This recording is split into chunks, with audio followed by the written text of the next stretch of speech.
mempelajari materi ilmu alat. Jadi tematik sifatnya ilmu alat, tepatnya mengenal salah satu jenis huruf di Al-Quran yang bernama huruf athof. Nama lengkapnya harfu athofin, bacanya adalah huruf athof. Huruf athof adalah huruf yang bermaksud menyambung atau bermaksud kata sambung. Jadi malam ini akan kita mengikuti mengenal tentang profilnya huruf kata sambung di Al-Quran yang bernama huruf athof. Sekarang kita buka contoh dalam kalimatnya. Contoh dalam kalimatnya. Huruf athof adalah menyambung antar sesama kata benda atau antar sesama kata kerja. Misalnya ada lafadz berbunyi alladzi ja'ala wa anzala. Alladzi artinya yang, ja'ala artinya menjadikan, wa anzala dan menurunkan. Ja'ala wa anzala, menjadikan dan menurunkan. Lafadz yang warna merah berbunyi wa, yang artinya dan, ini namanya kata sambung. Yakni lafadz anzala sambungan dari lafadz ja'ala. Berarti Allah adalah yang berbuat menjadikan dan yang berbuat menurunkan. Jadi lafadz wa anzala sambungan dari ja'ala. Dan kebetulan sambungannya dekat letaknya. Anzala sambungan dari ja'ala karena disambung oleh kata sambung yang berbunyi wa, yang artinya dan. Sekarang contoh agak panjang kalimatnya.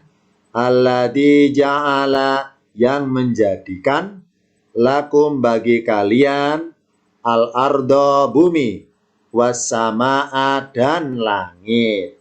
Di sini ada kata warna hijau, al-ardo bumi, as-samaa langit.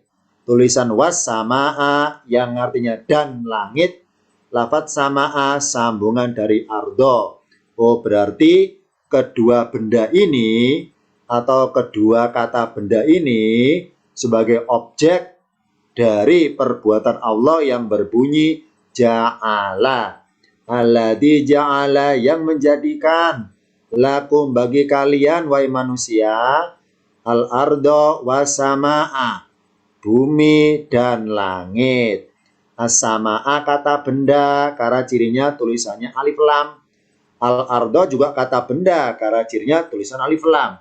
Oh, berarti wa yang artinya dan bisa juga bermaksud menyambung antar dua kata benda.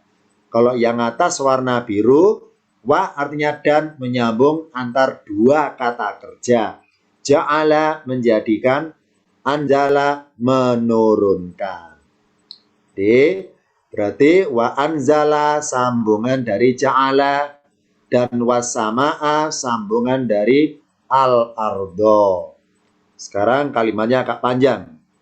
Alladzi ja'ala, yang menjadikan, lakum bagi kalian, al-ardo firosan, bumi sebagai hamparan, was-samaa binaan, dan langit sebagai bangunan.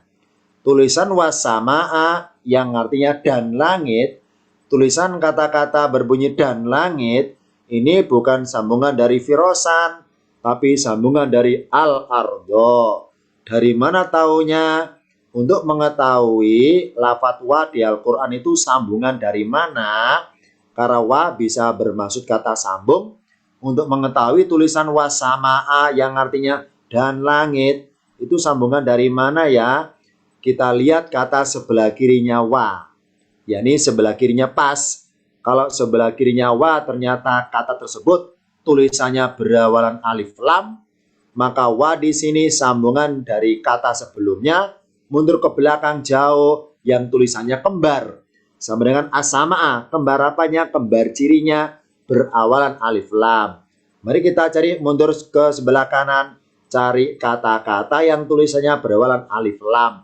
Ternyata ketemu al-ardo yang sama dengan sama'a, sama-sama depannya alif lam, sama-sama akhirannya fathah, al-ardo akhiran fathah, as-sama'a akhiran fathah. Oh berarti wasama'a sambungan dari ardo. Jadi lafadz firosan ada atau tidak ada nggak pengaruh apa-apa bagi tulisan wasama'a. Karena wasama'a sambungan dari al-ardo dan langit sambungan dari bumi. Nah, bumi apa? Bumi sebagai hamparan. Firosan adalah sekedar keterangan untuk ardo, begitu pula lafadz binaan sekedar keterangan untuk as-sama'a. Oh, berarti kalimat yang baris ketiga panjang ini pokok kalimatnya cuma dua, yakni alladzi ja'ala lakumul ardo was-sama'a. Cuma dua kata, ardo was-sama'a. Terus ditambahi Allah, ardo firosan, as-sama'a binaan. Jadi kata-kata firosan, kata-kata binaan sekedar pelengkap bagi dua kata benda ardo was-sama'a. Dah. Sekarang contoh yang keempat, baris keempat. Alladzi ja'ala yang menjadikan lakum bagi kalian al-arda firasan bumi sebagai hamparan, wasama'a binaan dan langit sebagai bangunan, wa anzala dan menurunkan minas samai dari langit ma'an air. Di kalimat ini ada dua lafadz wa. Yang pertama berbunyi was-sama'a, yang kedua berbunyi wa anzala. Nah, untuk mengetahui tulisan wa anzala yang artinya dan menurunkan, kata-kata menurunkan ini sambungan dari mana? Kita lihat arti dari anzala. Apa artinya anzala? Menurunkan. Awalan me ya, menurunkan. Berarti kata kerja. Maka untuk mengetahui lafadz wa anzala sambungan dari mana, mari cari mundur ke belakang jauh, cari kata yang kalau diartikan berjenis kata kerja. Mundur ke belakang pelan-pelan. Binaan, mundur kanan lagi, sama'a, mundur kanan lagi, wa, mundur kanan lagi, firosan, mundur kanan lagi, ardo, mundur kanan lagi, lakum, mundur lagi, ketemu ja'ala. Oh, berarti ja'ala itu sambungannya ke lafadz wa anzala. Karena sama-sama kata kerja, maka dari itu saya warnai warna biru.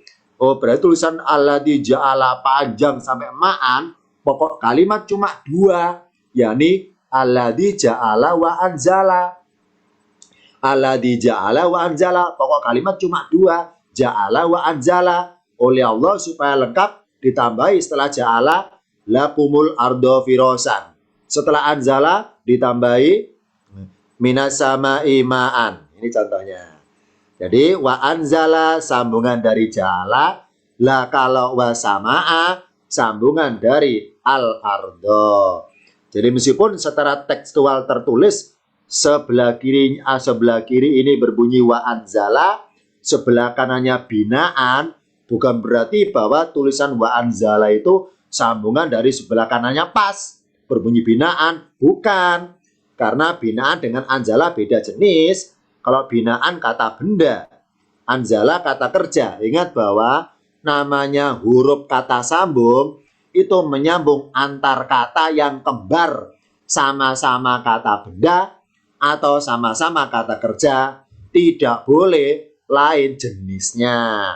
Tidak boleh kata benda disambung ke kata kerja. Tidak boleh. Dan sebaliknya, kata kerja nggak boleh bersambungan dengan kata benda. Nggak boleh. Kalau bersambungan harus sejenis. Berarti wasama'a binaan bukan sambungan dari firosan, tapi sambungan dari ardo. Begitu pula wa anzala minas sama'i ma'an. Wa anzala bukan sambungan dari binaan yang dekat, bukan. Tapi mundur jauh ke belakang sampai mendekati awal ayat. Sambungan dari ja'ala. Oh, berarti lafadz alladzi untuk dua kata kerja. Gini lengkapnya aslinya. Alladzi ja'ala lakumul ardo firosan wasama'a binaan. Walladzi dari wa, alladzi, walladzi anzala. Walladzi anzala minas sama'i ma'an. Gitu aslinya. Karena alladzi untuk dua perbuatan. Allah adalah berbuat dua kali. Alladzi ja'ala dan berbuat alladzi anzala. Nah, maka dari itulah supaya tidak tertulis alladzi dua kali, diwakili dengan kata-kata wa anzala. Sambungan dari ja'ala. Ini contoh kata sambung yang berbunyi wa. Wa artinya dan.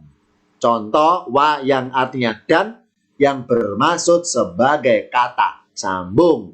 Entah nyambung antar kerja atau perbuatan. Yang kedua, entah nyambung kata benda atau nama.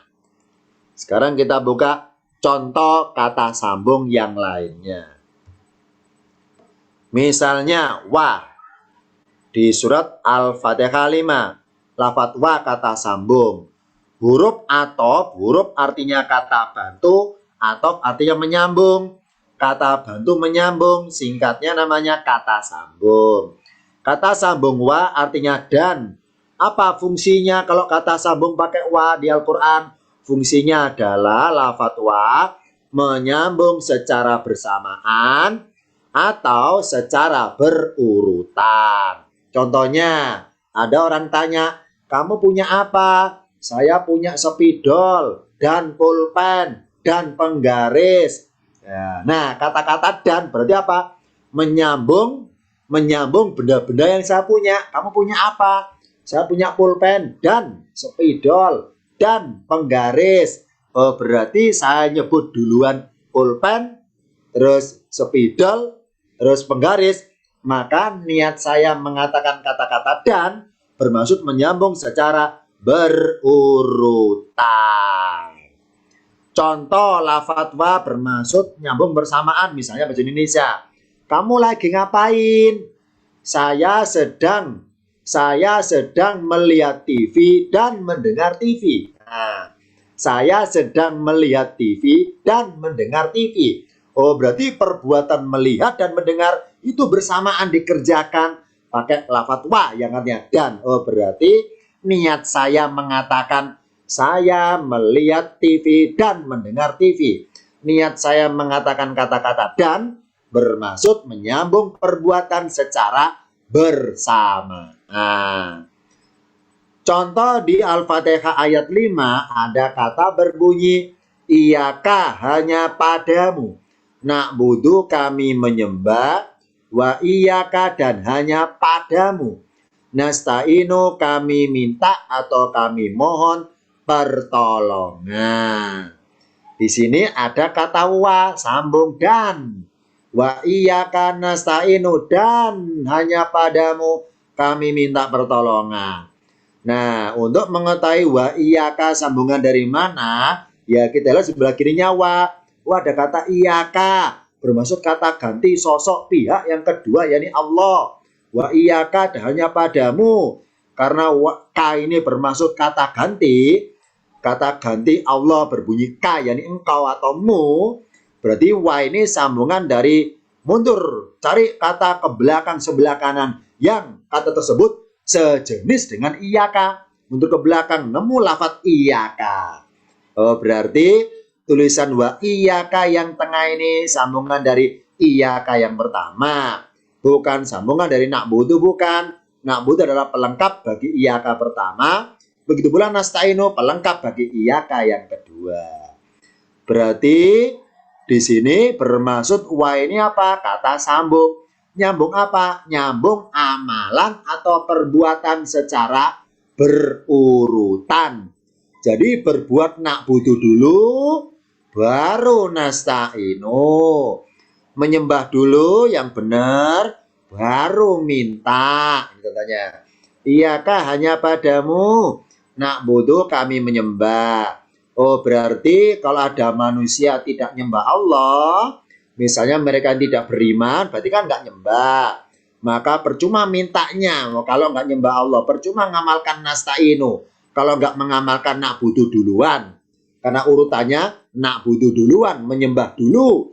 Baru silakan berdoa minta. Nah, ini.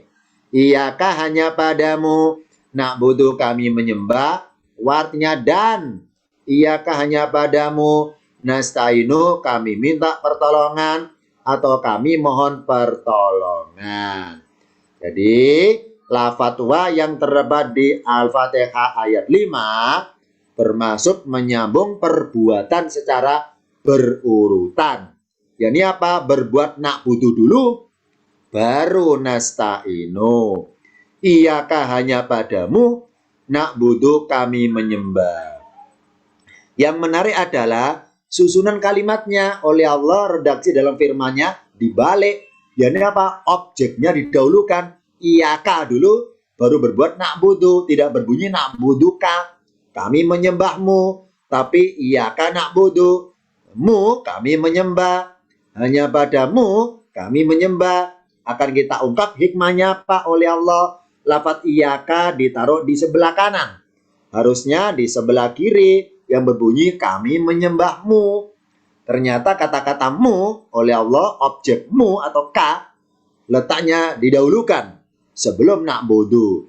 Kenapa didahulukan? Kita buka catatan pada tampilan berikutnya. Ini sekedar pengetahuan tentang kata ganti. Nah, dalam bahasa di Al-Quran, kata ganti itu sebutannya domirun. Domirun artinya kata ganti. Arti domirun yang saya artikan menjadi kata ganti, ini adalah arti menurut kaidah bahasa ilmu. Ilmu dalam ilmu nahwunya atau ilmu sorohnya.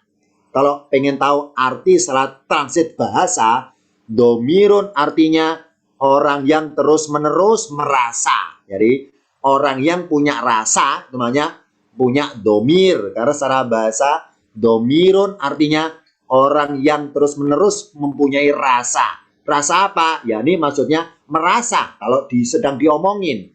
Merasa kalau disinggung. Merasa kalau di kedipan mata misalnya. Merasa kalau jadikan bahan bicaraan. Merasa kalau dikerjain.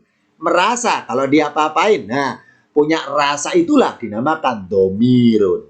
Nah, singkat istilah definisinya, domirun kata ganti. Nah, kata ganti di Al-Quran ada dua macam. Ada kata ganti yang wujudnya tertulis, kelihatan kasat mata, tertulis di ayatnya. Ada juga kata ganti yang wujudnya tidak tertulis. Ini dua macam kata ganti. Kata ganti orang misalnya loh ya, kata ganti orang atau pihak yang wujudnya orangnya tertulis. Ada juga di Al-Quran kata ganti orang atau pihak yang wujudnya tidak tertulis. Nah, sekarang istilahnya kalau wujudnya tertulis sebutannya barizun. Baca singkatnya baris, domir, baris. Jadi bahasa Indonesia kata-kata baris, B-A-R-I-S, baris. Mari kita baris, baris, gerak, siap, gerak. Jadi kata-kata baris pakai S, B-A-R-I-S dari bahasa Arab. Baris pakai Z, barizun. Jadi apa? Wujudnya ada. Pasukan, baris, maksudnya apa? Pasukan harus ada di tempat, kelihatan keberadaannya, itu namanya baris. Jadi barang siapa sedang berdiri atau sedang ada di suatu tempat, nah adanya itulah dinamakan baris ya. Karena sosok orangnya ada di tempat itu, dinamakan baris. Kenapa? Wujudnya tertulis alias orangnya ada di tempat itu. Nah, ini asal kata bahasa Indonesia kata-kata baris dari bahasa Arab. Bariz pakai za, barizun. Jadi apa baris? Orang yang sedang berada di tempat itu dan ketika diserukan dia merasa. Misalnya pasukan siap, berarti yang merasa, yang punya domir pasukan, yang merasa berseragam pasukan, maka terpanggil oleh perintah itu, siap, gerak. Itu namanya baris. Apa baris? Orang yang merasa, apa merasa? Punya domir. Orang yang punya domir merasa kalau dipanggil, merasa kalau diseru, merasa kalau diperintahkan. Nah, merasanya itulah dinamakan domir, punya rasa. Nah, karena orangnya ada di tempat dan merasa terpanggil, berarti dia sedang baris. Sedang baris, ya ada. Domir ada yang tertulis, namanya domir baris. Ada juga domir yang tidak tertulis, namanya mustatir, tidak tertulis. Contohnya, na'budu apa artinya? Menyembah. Menyembah, ya. Na'budu artinya menyembah. Dalam tingkatan kita belajar tingkatan paket 1, tingkatan paket 2, tingkatan paket 3, tingkatan paket 4, tingkatan paket 5, dan tingkatan paket 6 dikenalkan oleh ustadznya bahwa ciri pelakunya kami berawalan nun. Nah, jadi yang merasa yang ada di sini ikut kajian reguler belajar ngaji ilmu alat itu ada jenjangnya atau tingkatan paketnya. Barang siapa masih belajarnya tingkatan paket 1 sampai 6, sampai 6 ya, sampai 6 itu dikasih tahu oleh ustadznya bahwa tulisan na'budu artinya kami menyembah, cirinya kami berawalan na atau berawalan nun. Ini ilmu yang perlu diketahui tingkatan paket 1 sampai paket 6. Ketika belajar tingkatan paket 7, lain lagi informasinya, yakni na'budu artinya menyembah. Yang menyembah siapa pelakunya? Kami. Mana cirinya kami? Nggak ada cirinya, nggak kelihatan. Karena wujudnya pelaku tidak tertulis. Loh, katanya nah. Dulu kita belajar katanya nah. Bukan. Nah adalah ciri kata kerja bentuk sedang. Ciri mudhari'nya, bukan ciri pelaku. Nah, ini contohnya. Karena pelakunya kami itu tidak tertulis. Domirnya mustatirun. Nah, apa artinya na'budu? Menyembah. Yang nyembah siapa? Kami. Mana cirinya kami? Nggak tertulis, nggak kelihatan. Lah, nah itu apa? Nah ini huruf ciri kata kerja bentuk present tense. Ya, dalam bahasa Inggris present tense. Ciri present tense-nya ini. Ya, bukan ciri pelaku. Nah, nih. Tapi kalau tingkatan paket 6 ke bawah dikenalkan ini ciri pelaku. Karena ketika masuk tingkatan paket 7 ke atas, karena sudah belajar tentang i'rab, mempelajari perubahan harokat, maka dikasih tahu yang sebenarnya. Bahwa na adalah bukan ciri pelaku. Karena pelakunya tidak tertulis, wujudnya tidak tertulis. Jadi sosok kaminya itu nggak ada. Oh, berarti barang siapa berkata, ya Allah kami menyembahmu.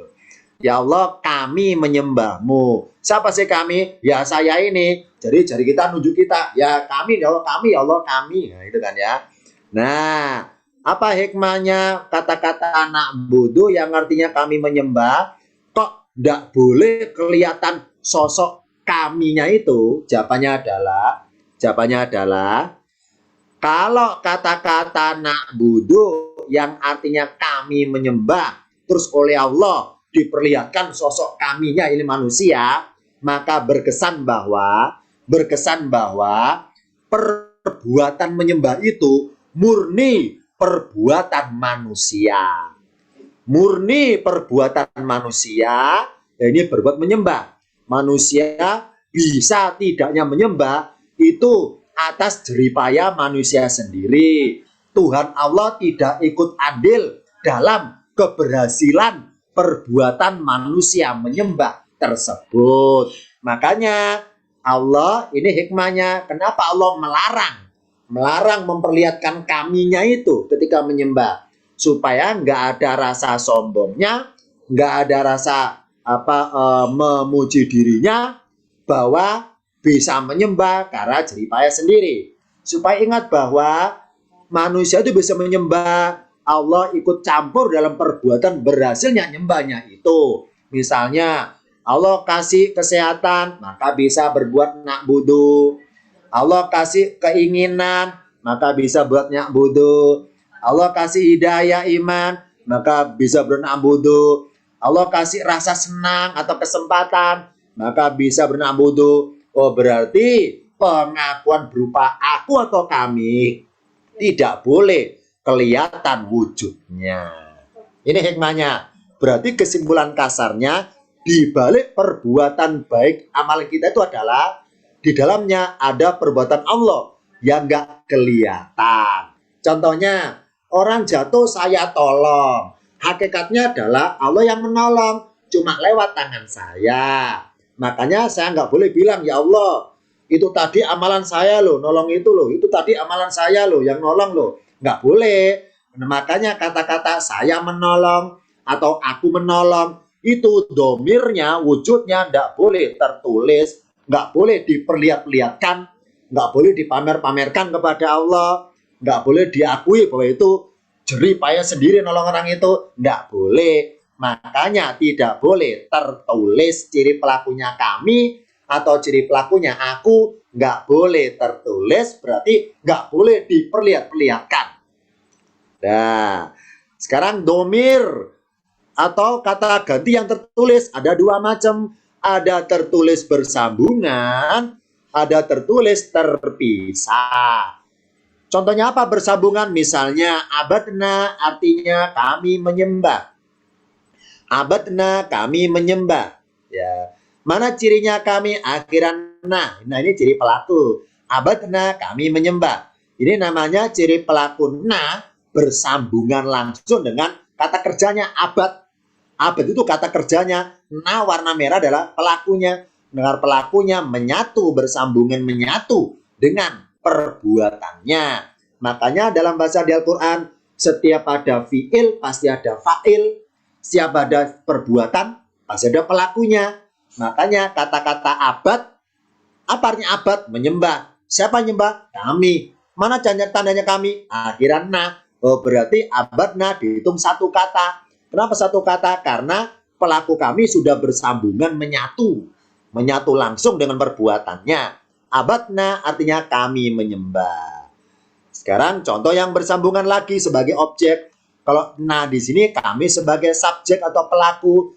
Lah kalau ka di sini sebagai objek, maka dirangkaikan na'buduka, kami menyembahmu ya Allah. Na'buduka, kami menyembahmu. Mu adalah kata ganti Allah berbunyi ka, yakni mu atau engkau. Na'buduka, kami menyembahmu. Oh berarti lafadz ka ini tulisannya bersambungan dengan na'budu. Nah karena bersambungan namanya mutasil, kata wasol. Apa wasol? Sambung. Mutasil bersambungan atau disambung atau saling menyambungnya. Jadi abadna, na pelakunya bersambungan dengan kata kerjanya. Na'buduka, ka objeknya bersambungan dengan na'budu. Nah, ini yang bersambungan. Sekarang contoh yang terpisah. Kata ganti istilahnya munfasilun. Terpisah. Dikata faslun. Apa faslun? Pemisah-pemisah. Ya. Munfasilun terpisah. Contohnya na'budu. Apa yang na'budu? Kami menyembah. Menyembah siapa? Karena sebelah kiri lafadz ka, yang tadi ada ka, Allah pindah. Digeser ke kanan. Kana budu. Nah ini berbunyi kana budu. Supaya bisa wasol, bisa sambung ditambah kata-kata iya. Jadi lahirnya kata-kata iya gara-gara lafadz ka itu letaknya didahulukan sebelum na'budu.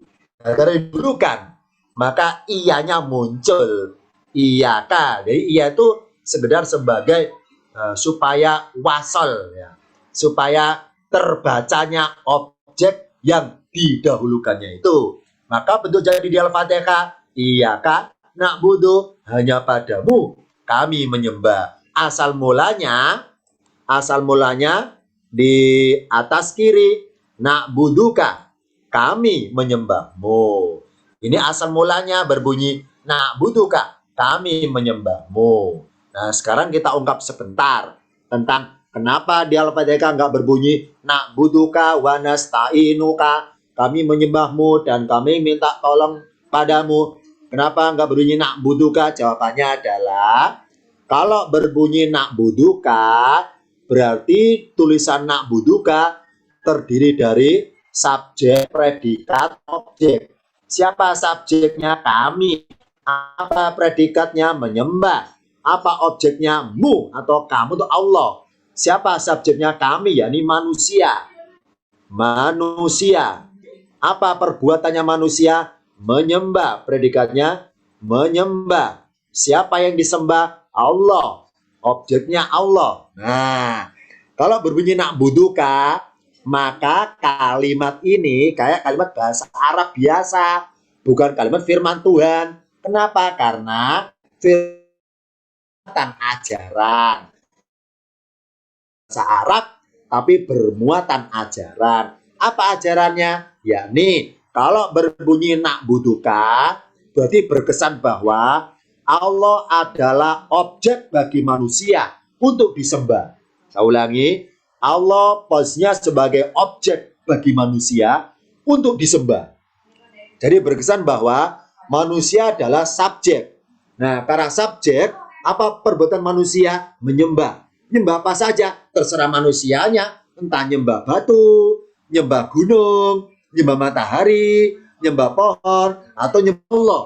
Jadi seakan-akan Allah itu diposisikan kayak benda-benda yang lainnya. Sejajar dan manusia milih nyembah Allah daripada nyembah gunung, daripada nyembah pohon, daripada nyembah air. Jadi kesannya Allah itu posisinya sebagai objek kayak makhluk-makhluk yang lainnya. Itu bertentangan dengan akidah ajaran Allah. Allah bukan objek. Allah adalah pelaku alam semesta. Makanya oleh Allah lafadz ka dicoret kasarnya. Tidak diakhirkan, tapi didahulukan.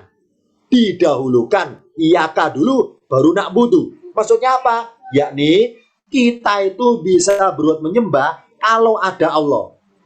Karena ada Allah, maka Allah bisa menciptakan kita.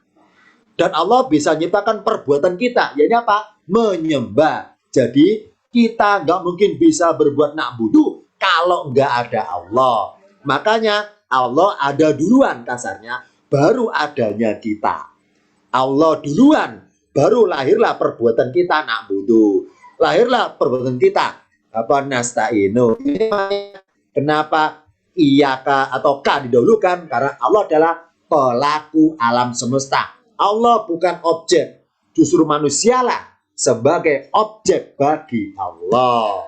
Makanya kenapa lafadz ka tidak tertulis di sebelah kirinya na'budu?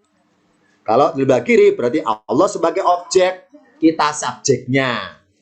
Makanya untuk jadi di Al-Quran iyaka dulu baru na'budu, nggak berbunyi na'budu iyaka atau na'buduka, tapi iyaka duluan baru na'budu.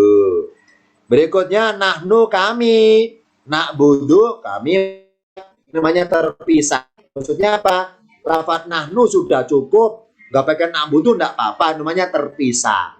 Jadi kata ganti sosok kami boleh terpisah dari perbuatannya. Maksudnya apa? Mengaku sebagai nahnu kami sudah cukup, meskipun tanpa berbuat apapun. Nah, ini namanya terpisah. Oh, berarti di Al-Quran ada kata ganti yang bersambungan, ada kata ganti yang terpisah, dan ada kata ganti yang tertulis wujudnya, sosok orangnya kelihatan namanya misalnya. Ada kata ganti yang tidak tertulis wujudnya. Nah, ini sekedar hikmah dari kenapa iyaka didahulukan baru na'budu. Jawabannya adalah supaya bermuatan ajaran akidah. Apa ajarannya? Bahwa Allah ada dahulu, baru menciptakan kita dan menciptakan perbuatan kita. Yang kedua, bahwa kita nggak akan bisa berbuat na'budu kalau Allah nggak ngasih hidayah berupa keimanan. Kalau Allah nggak ngasih kekuatan kesehatan kita bisa beribadah. Kalau Allah nggak ngasih getaran hati supaya senang atau mau, suka beribadah. Kalau Allah nggak ngasih kesempatan atau umur panjang bisa beribadah. Jadi kita nggak akan bisa mengamalkan na'budu kalau nggak ada ka didahulukan. Ini hikmahnya. Berikutnya, ini contoh tadi kata sambung wa. Sekarang kita bahas contoh kata sambung yang lainnya. Kita buka catatan berikutnya. Sekarang fa. Saya kotak merah. Fa. Juga kata sambung di Al-Quran. Huruf atof kata sambung berbunyi fa. Fa artinya maka. Apa fungsinya fa di Al-Quran?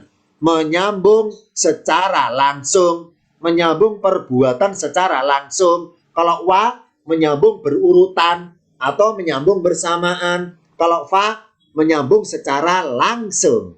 Contohnya apa? Misalnya saya kutip dari Al-Baqarah 35. Misalnya saya baca ini ya dari wala. Wala takroba, wahai Adam dan Hawa, wala takroba, dan janganlah kalian berdua mendekati hadis sajarota, pohon ini. Fatakuna, fa ini maka, maksudnya apa? Langsung berakibat. Makanya pakai fa itu kata sambung bermaksud langsung. Fatakuna, maka kalian berdua menjadi, maksudnya akibatnya kalau dekati pohon ini, fatakuna, maka kalian berdua menjadi minadolimina, dari orang-orang yang berbuat aniaya, alias kasarnya termasuk golongan orang-orang yang rugi, yang merugi, berbuat dolim, berbuat merugi. Jadi wala takroba, dan janganlah kalian berdua mendekati. Dekati apa? Hadis sadar, pohon ini. Ngapain kalau didekati? Fa, maka, akibatnya fa, maka. Pakai fa bermaksud langsung berakibat kalian berbuat dolim. Lanjutannya, fazallahuma syaitanu. Nah, karena iblis tahu bahwa Adam dilarang Allah mendekati pohon ini, ya, maka iblis dalam perbuatannya nyuruh anak buahnya setan untuk menggelincirkan fazallahuma syaitanu. Urutan mengartikannya fad, loncat ke lafaz syaitanu, maka setan menggelincirkan mereka berdua. Anha sama dengan minha, darinya. Kenapa pakai fa, fa'azala, berarti langsung. Setelah iblis tahu bahwa ada pohon yang dilarang oleh Adam untuk didekati, maka menjadi celah bagi iblis untuk menggoda. Fa, makanya langsung fa, fa'azala, langsung. Langsung iblis berbuat menggoda, nyuruh anak buahnya, sebutannya setan, untuk menggoda Adam. Fa'akhrojauma, fa itu maka, langsung juga. Akibat langsung fa'akhroja. Maka dia, siapa dia ini pelakunya setan, mengeluarkan huma, mereka berdua, mimma, dari apa yang, karena mereka berdua adalah fi, di dalamnya. Titik, berhenti. Di sini ada 3 lafaz fa. Fatakuna, langsung kalian akibatnya menjadi berbuat dolim kalau dekati pohon ini. Yang kedua fa, langsung setannya berbuat menggelincirkan mereka berdua. Nah, karena mereka tergelincir, fa, maka langsung setannya mengeluarkan mereka berdua dari apa yang mereka berdua adalah fi, di dalamnya. Di sini ada perbuatan langsung, karena pakai fa. Karena fa di Al-Quran bermaksud kata sambung, menyambung secara langsung. Contoh misalnya, spidol jatuh, maka saya ambil. Kalau ngambilnya refleks pakai fa, maka saya ambil. Tuh ya, fa bermaksud nyambung secara langsung. Berikutnya, yang menarik adalah dalam ayat ini ada kata gantinya yang berbunyi ha dan hi. Contohnya saya urut. Wala takroba, dan janganlah kalian berdua mendekati hadis sajarota, pohon ini. Fatakuna, maka kalian berdua menjadi minadolimina, dari termasuk golongan orang-orang yang berbuat aniaya. Fazallahuma syaitanu, maka setan menggelincirkan mereka berdua, anha, darinya. Ha di sini, nya di sini karena mu'annas, bermaksud kata ganti kembali kepada surga maksudnya. Fakhrajahuma, maka dia mengeluarkan mereka berdua, mimma, dari apa yang, karena mereka berdua adalah fi, di dalamnya. Hi di sini, nya di sini bermaksud kembali kepada isi dari surga. Yani apa? Kenikmatannya. Kalau lafadz ha kata ganti untuk surganya langsung. Tapi kalau kata lafadz hi, ini kata ganti untuk kenikmatan yang ada dalam surga. Dari mana taunya bahwa lafadz hi itu kata ganti untuk kenikmatan surganya, bukan kepada surganya? Jawabannya kita buka catatan berikutnya. Saya urut dari awal ayat 35. Wa qulna, dan kami berkata, ya Adamu, wahai Adam. Kok saya baca perkata ya. uskun anta, tinggallah kamu, wa zaujuka, dan pasanganmu, al jannata, surga, dalam kurung tamid dia di surga, wa kula, dan makanlah berdua, minha, darinya. Nya itu apa? Ha di sini muannas, bermasuk kepada surga. Makanlah berdua darinya, dari makanan apa saja yang ada di surga. Rogodan, dengan leluasa. Haitsu, di mana saja. Situma, kalian berdua kehendaki. Wala taqroba, dan janganlah kalian berdua mendekati. Hadis sajarata, pohon ini. Fatakuna, maka kalian berdua menjadi minad dolimina, dari termasuk golongan orang-orang yang berbuat aniaya. Fazaloma syaitonu, maka setan menggelincirkan mereka berdua, anha, darinya. Nya ini apa? Nya adalah bermaksud dari surga. Farojauma, maka mengeluarkan mereka berdua, mimma, dari apa yang karena mereka berdua adalah fihi, di dalamnya. Nya ini apa?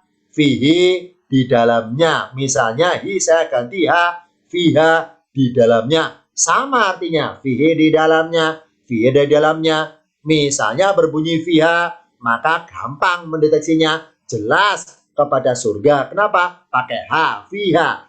Karena semua domir kata ganti ha kembali kepada surga. Contoh baris atas, minha, darinya. Nya ini surga.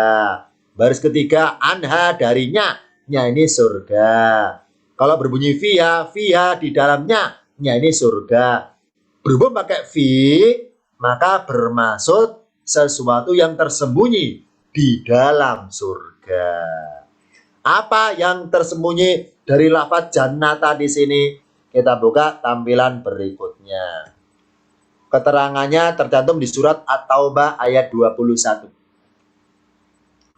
Yubashiruhum rabbuhum, Tuhan mereka memberi kabar gembira kepada mereka, birahmatin minhu, dengan rahmat darinya, waridwanin, dan keridhaan, wajannatin, dan surga-surga, lahum, bagi mereka, fiha, di dalamnya, naimun mukimun, kesenangan yang menetap. Oh, berarti fiha, di dalamnya, yaitu surga, jannatin. Di dalam surga isinya apa? Naimun mukimun, kesenangan yang mukim. Apa mukim? Menetap, domisili, mukim. Jadi kata-kata mukim bahasa Indonesia, mukim di mana? Pemukiman, bermukim. Itu dari bahasa Arab. Mukim, pakai qaf, mukimun. Naimun mukimun, kenikmatan yang menetap. Oh, berarti karena naimun adalah mudzakkar, makanya pakai fihi.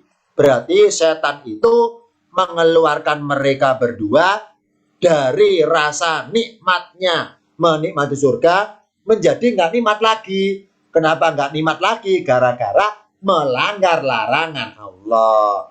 Karena ketika Adam Hawa posisinya merasa bersalah kepada Allah, maka senikmat apapun makan surga percuma, nggak bisa dinikmati makannya. Kenapa? Karena yang makan merasa bersalah kepada yang memberi makan. Ya, Allah yang punya surga, karena Adam merasa bersalah kepada Allah gara-gara melanggar larangannya, maka ketika memakan isinya surga tidak bisa nikmat lagi karena merasa bersalah. Ya. Jadi berarti setan bukan mengeluarkan dari surga, mengeluarkan dari rasa menikmati menjadi nggak nikmat lagi gara-gara bersalah, melanggar larangan gitu. Udah. Berikutnya, contoh kata sambung berbunyi summa. Summa, huruf athof kata sambung summa artinya kemudian. Fungsinya apa summa itu?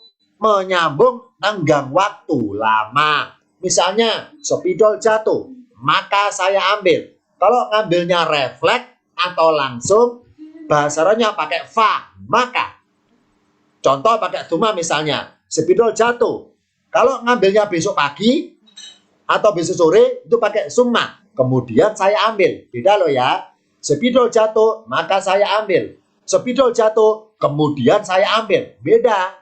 Dalam bahasa Al-Quran, kalau maka bermaksud ngambilnya langsung.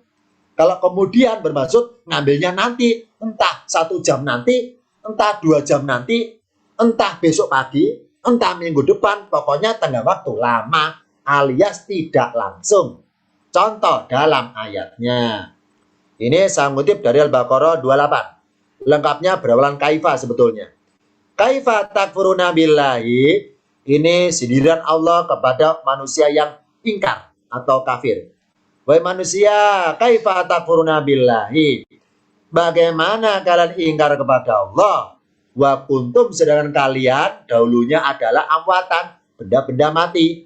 Fa'ahyakum, maka dia menghidupkan kalian. Karena pakai fa, langsung. Dulu kita benda mati, langsung kasih roh. Langsungnya itu pakai fa namanya. Fa'ahyakum, maka dia menghidupkan kalian, langsung dihidupkan. Setelah kita hidup di dunia puluhan tahun, kapan kita mati? Nanti lama. Pakai summa buktinya. Summa yumitukum. Kemudian dia mematikan kalian. Oh, berarti perbuatan Allah berbunyi ahya dan perbuatan Allah berbunyi yuhyi, itu perbuatannya jaraknya tenggang waktunya lama. Menghidupkan dulu, baru lama-lama mematikan kalian. Makanya pakai summa. Oh, berarti kita tuh hidup dulu lama. Kapan matinya? Nanti. Kapan nanti? Oh, nanti. Pokoknya nggak langsung mati. Karena pakai summa. Summa yumitukum. Kemudian dia mematikan kalian. Setelah kita mati dalam kubur, kapan kita hidup lagi? Masih lama. Karena pakai summa, tenggang waktu lama. Summa, kemudian yuhyikum. Dia menghidupkan kembali kalian. Setelah kita hidup bangkit dari kematian alias sudah masuk alam akhirat, sudah kiamat selesai, alam akhirat, kapan manusia diponis masuk surga neraka? Masih lama antrinya nunggunya. Karena pakai summa ilaihi turja'una. Kemudian kepadanya kalian dikembalikan. Ini contoh perjalanan hidup manusia lama tenggang waktunya. Karena pakai summa semuanya. Yang pertama, kita dulu amwatan, benda mati. Langsung ditiupkan roh. Langsung ahyakum. Dia menghidupkan kalian. Setelah kita hidup lama puluhan tahun, summa yumitukum. Kemudian dia mematikan kalian.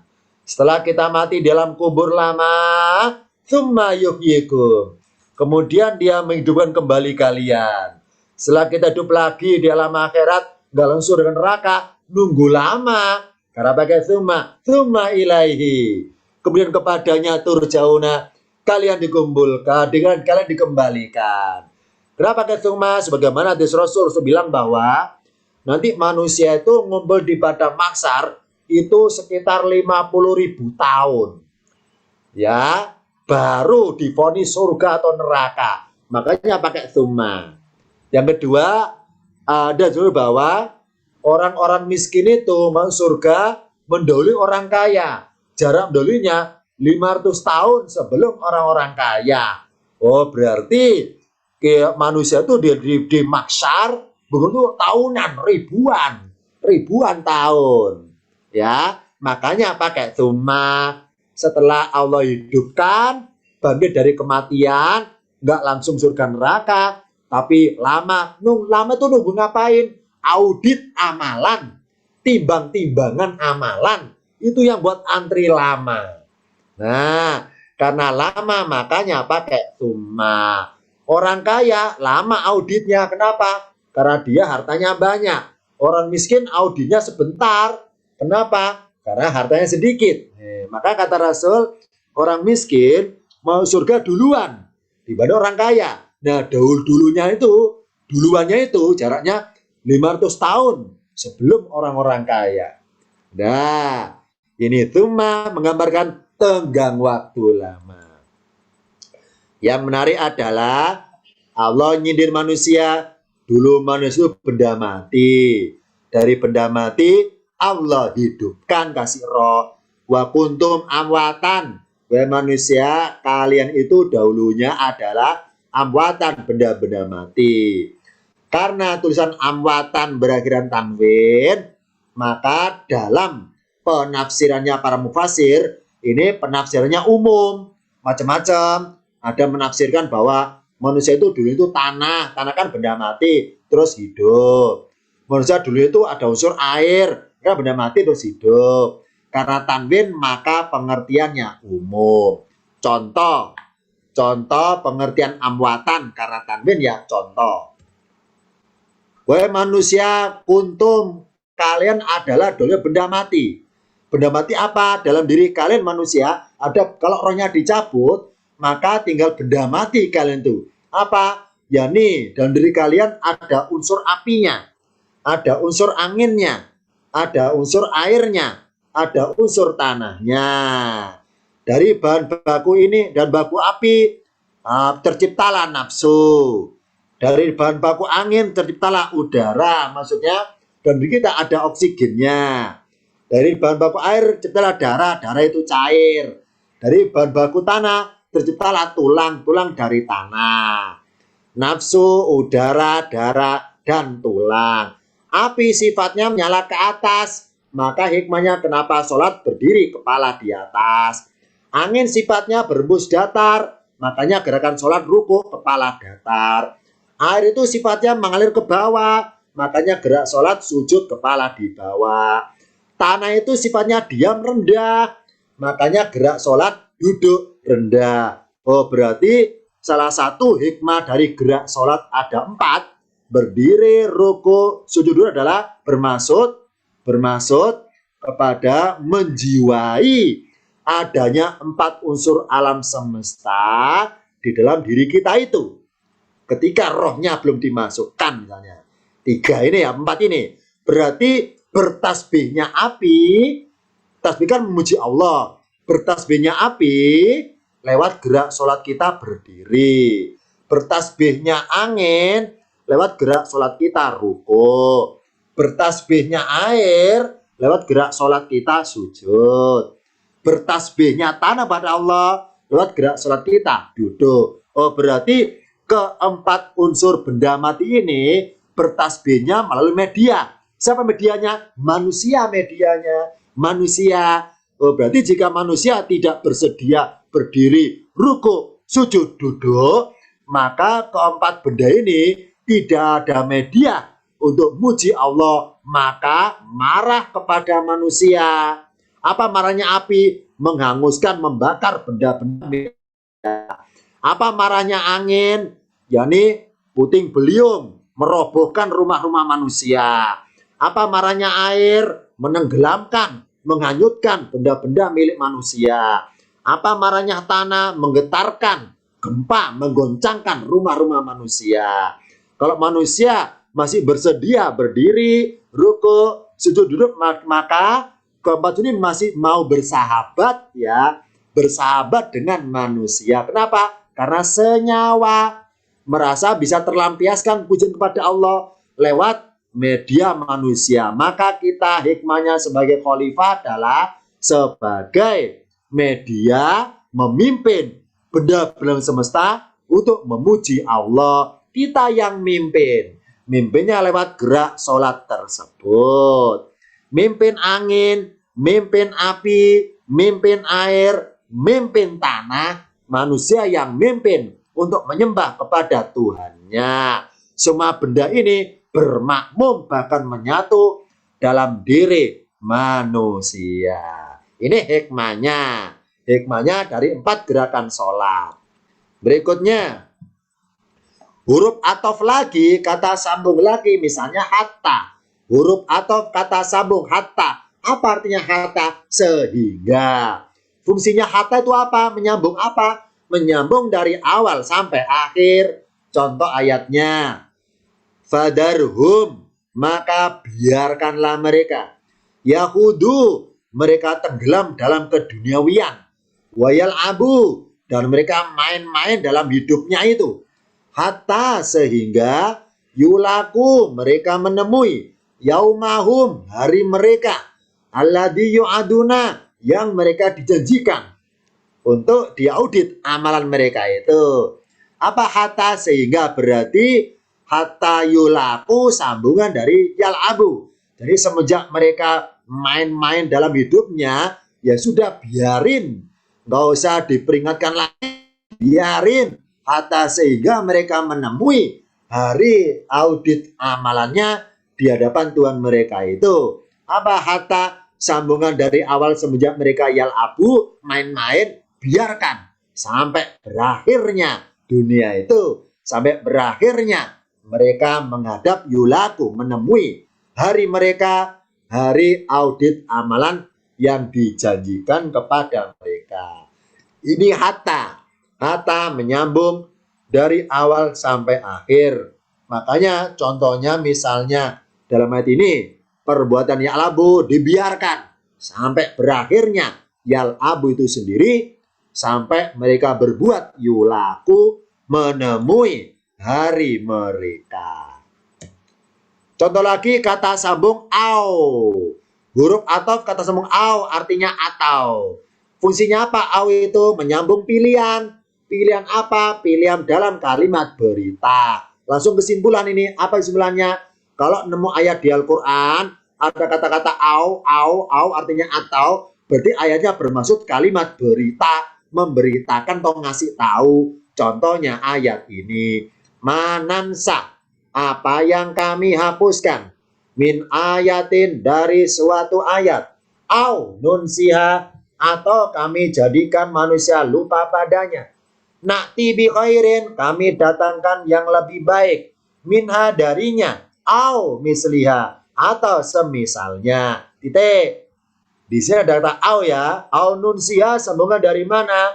Dari nansa. Oh, berarti Allah itu memberikan suatu kabar-kabar kepada manusia. Bersifat pilihan. Wahai manusia, apa yang kami hapuskan dari suatu ayat, entah ayat antar Taurat, ayat antar Injil, atau ayat antar Taurat dan Quran, atau ayat antar Quran, kami hapuskan pemberlakuannya maksudnya, atau kami jadikan manusia lupa kepada hafalan ayatnya itu. Nakti khairin, kami datangkan yang lebih baik minha, darinya, yang setelah kami hapuskan itu. Au misliha, atau kami ganti yang semisalnya. Au misliha dari mana sambungannya? Dari khairin. Oh, berarti Allah itu menggantikan ayat yang lebih baik darinya, atau mendatangkan ayat yang semisalnya. Contoh sederhananya misalnya zamannya Taurat, puasa fardu, puasa wajib setahun sekali, dan cuma satu hari, yakni tanggal 10 Muharram. Ya, zamannya Taurat. Nah, ternyata ketika zamannya Quran, Allah berbuat nansah.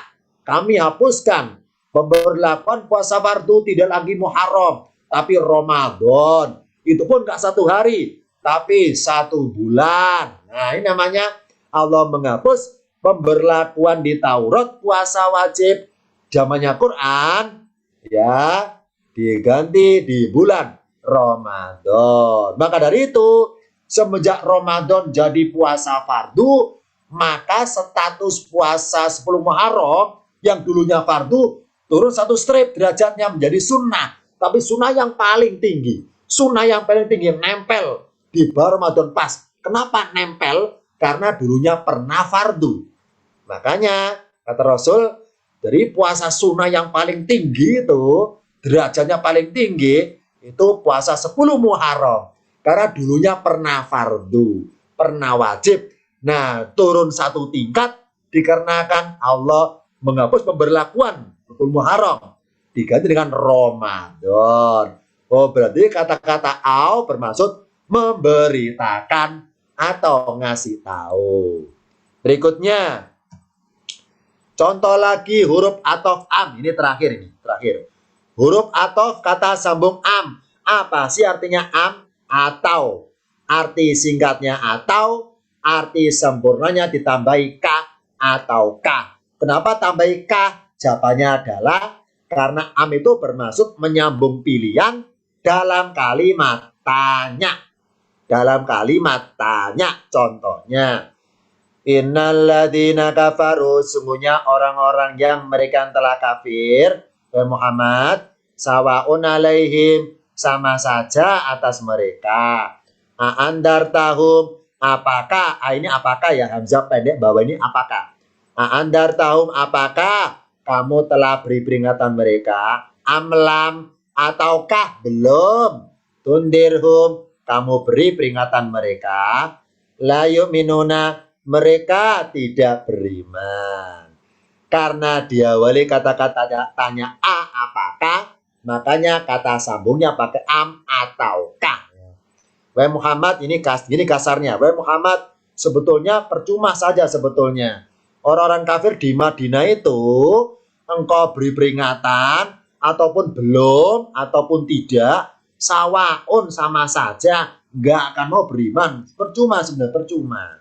Nah, ini informasi pada hakikatnya, karena pakai inna. Sesungguhnya, hakikatnya, wahai Muhammad, aladina kafaru, orang-orang Bani Israel yang kafir-kafir itu, yang di Madinah itu, sebenarnya sama saja mereka itu.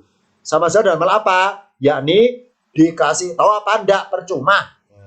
Dikasih peringatan apa enggak, percuma, enggak akan beriman, percuma. Sama saja sebetulnya, hakikatnya. Sama saja. Nah, tapi kenapa Rasul tetap beramal? Yakni enggak ngasih peringatan. Jadi di satu sisi, Rasul beramal. Berapa amalannya? Ngasih peringatan. Ya, berdakwah, ngajak orang kafir beriman. Tapi di sisi yang lain hakikatnya percuma, mereka enggak mau beriman. Jadi di satu sisi Rasul tetap berbuat, mengamalkan, ngajak orang kafir supaya beriman. Tapi di sisi yang lain Allah bilang bahwa hakikatnya enggak akan beriman. Nah, enggak akan beriman. Nah, apa hikmahnya Rasul tetap mengamalkan? Jawabannya adalah ada isyarat penulisan dalam ayatnya ini. Tulisan A'andar tahum ini kok secara bahasa Arab maaf ya, salah. Kenapa? Dalam bahasa Arab tulisan A'andar tahum hamzanya nggak boleh sendirian, harus bertengger di atas alif sebagaimana sebelah kiri ini. Kita buka dulu, masih ingat catatan dari saya tentang masalah huruf hamzah. Nah, sekarang saya ingat kembali singkat tentang tulisan A'andar tahum di ayat ini, masih akan kita ungkap apa hikmahnya. Rasul di Madinah tetap berdakwah, ngajak orang kafir supaya beriman, meskipun hakikatnya percuma, nggak akan beriman. Nah, sudah tahu percuma itu loh, kenapa kok diterusin berdakwah? Jawabannya pada tampilan berikutnya. Dalam bahasa di Al-Quran, Hamzah itu punya huruf sebagai derajat ya, kedudukan derajat. Hamzah itu, kalau hamzahnya di bawah, asfalu, rendah. Hamzah di atas alif, a'la, lebih tinggi.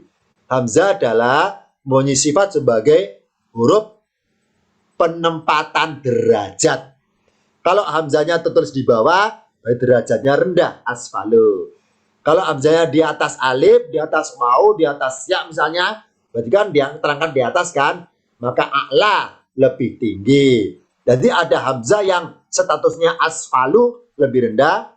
Ada hamzah yang statusnya a'la, lebih tinggi. Di ayat 6 Al-Baqarah ini, hamzah yang kanan rendah, hamzah yang kiri tinggi di atas alif.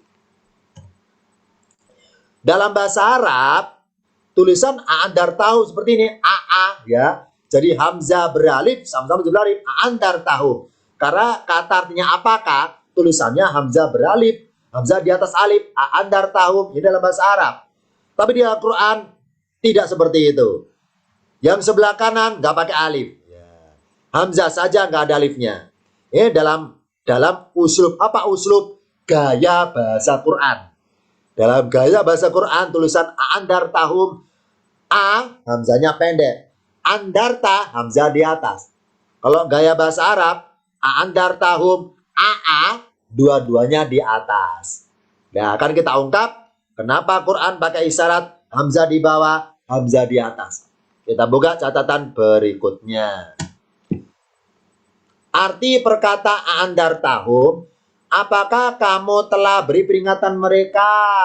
Nah, ingat bahwa hamzah itu sifatnya huruf penempatan derajat.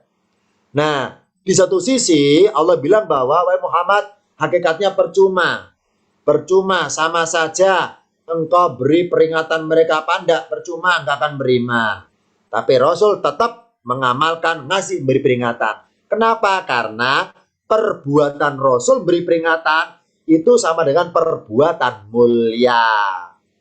Dan alat yang dipakai pun juga sesuatu yang mulia. Berupa apa? Pakai ayat firman Tuhan, yakni ayat Al-Quran.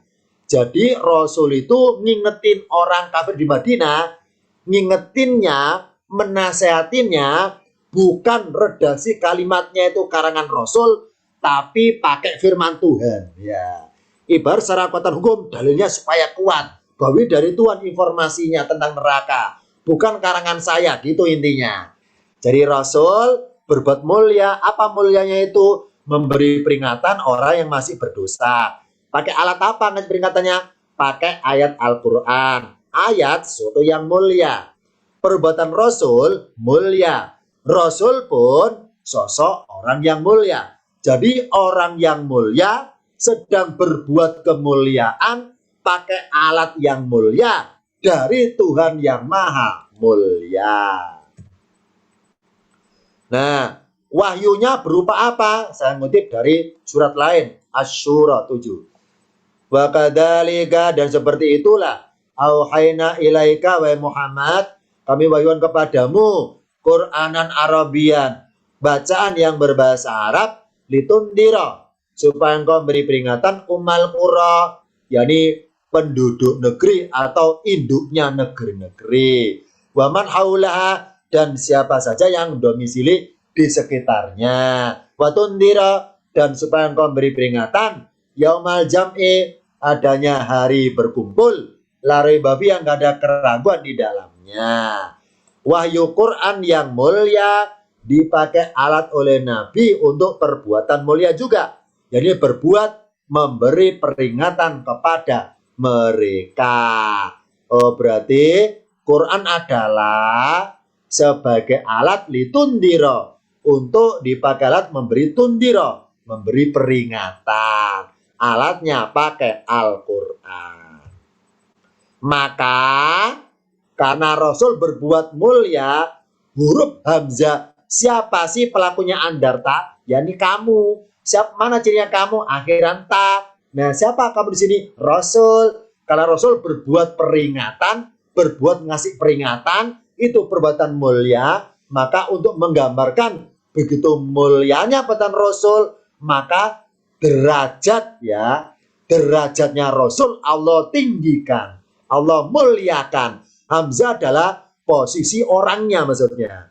Huruf Hamzah di lafaz Andarta kedudukannya ditinggikan sebagai syarat alangkah mulianya tingginya perbuatan Rasul beri peran pada mereka. Berarti Rasul masih peduli terhadap nasib mereka yang masih kafir itu. Ini begitu mulianya Allah tinggikan derajat Rasul sebagaimana mulianya perbuatan ngasih peringatan itu. Jadi niat Rasul ngasih peringatan bukan bermaksud supaya menakuti, enggak, supaya sadar bahwa mereka perbuatannya salah. Kalau salah ada akibatnya berupa neraka. Jadi Rasul ngasih peringatan neraka itu supaya mereka itu berpikir panjang. Kalau pengen berbuat dosa, pikir panjang. Ada akibat kelak ketika di akhirat. Jadi ilustrasinya, alangkah mulianya perbuatan beri peringatan. Jadi Allah memuliakan Rasul. Jadi apa? Memuliakan Andarta, memuliakan perbuatannya itu. Ini contohnya. Jadi Hamzahnya tetap besar, ya. Sedangkan ketika Hamzah diangkat alif jadi kecil. Rasul tetap kecil, makhluk, tapi makhluk yang dimuliakan oleh Allah karena makhluk tersebut berbuat sesuatu yang mulia. Apa? Ngasih peringatan kepada mereka yang masih sesat, ngasih peringatan mereka masih kafir. Nah, amalan ngasih peringatan inilah suatu amalan yang mulia, meskipun hakikatnya mereka percuma, nggak akan mau beriman. Oh, berarti kesimpulannya Rasul itu tetap berbuat amalan meskipun objeknya nggak akan mau beriman. Mengenai beriman itu Allah yang ngurus, ngasih hidayah apa tidak Allah yang ngurus. Yang penting Allah menilai Muhammad itu beramal apa tidak. Muhammad beramal, apa amalannya? Andarta, ngasih peringatan. Mengenai objeknya itu beriman apa enggak, itu urusan Allah. Ngasih apa enggak, Allah yang ngurus ya, hadiah hidayahnya. Yang penting manusia itu berusaha ngajak orang jadi baik, meskipun orangnya nggak akan sadar selamanya nggak akan jadi baik. Ini hikmah dari hamzah yang kanan bawah, hamzah yang kiri di atas alif. Sekarang balik lagi jadi kesimpulannya.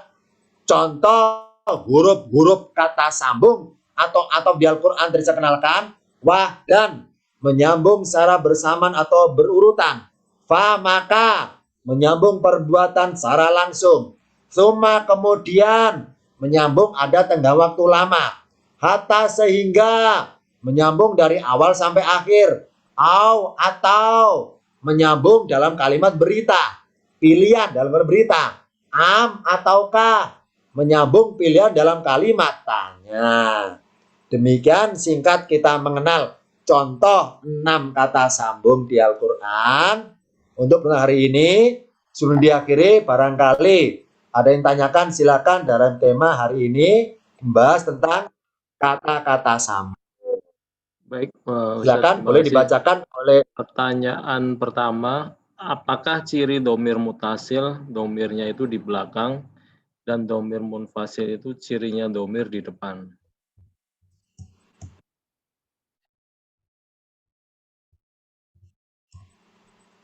Ya, ini saya coba dulu ya biar tidak lupa. Kita lihat di layar diagram singkatnya. Memang benar ada istilah tadi. Jadi di layar ini ada saya istilahkan kata ganti ada tulisannya bersambungan.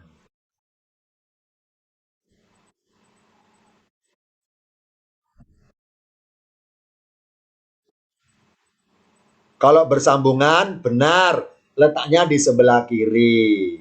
Ya.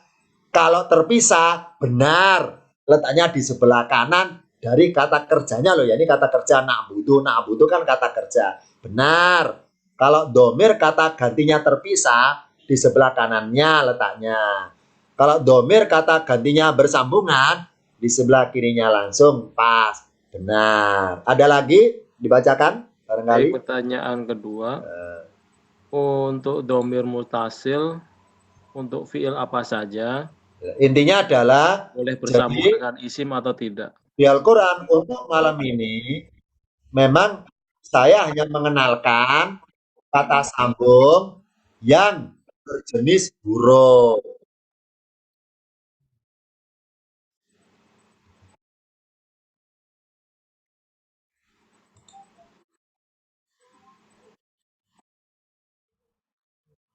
Karena di Al-Quran kata sambung ada juga yang berjenis kata benda. Nanti di lain waktu kita bahas kata sambung yang pakai jenis kata benda. Istilahnya, misalnya aladina namanya mausul. Itu istilah untuk kata benda. Kalau atof istilah untuk kata bantu atau huruf. Benar. Ada kata sambung pakai kata benda. Contohnya aladina, man. Contohnya itu. Tapi untuk pertemuan ini hanya saya kenalkan kata sambung yang dari kata bantu. Contohnya wa, fa, summa, hatta, au, dan am. Ini contohnya. Terakhir, kalau ditanyakan, untuk sementara itu dulu pertemuan hari ini. Insya Allah kita jumpa lagi pada materi yang lainnya di hari Senin mendatang. Demikian dari saya. Barangkali ada yang tanya jawabnya. Tadi nggak ada kesempatannya. Bisa bersambung di kita masing-masing. Tunggu sabar dari saya. File PDF-nya dan juga akhir kala, wassalamualaikum warahmatullahi wabarakatuh. Waalaikumsalam warahmatullahi wabarakatuh. Ustaz.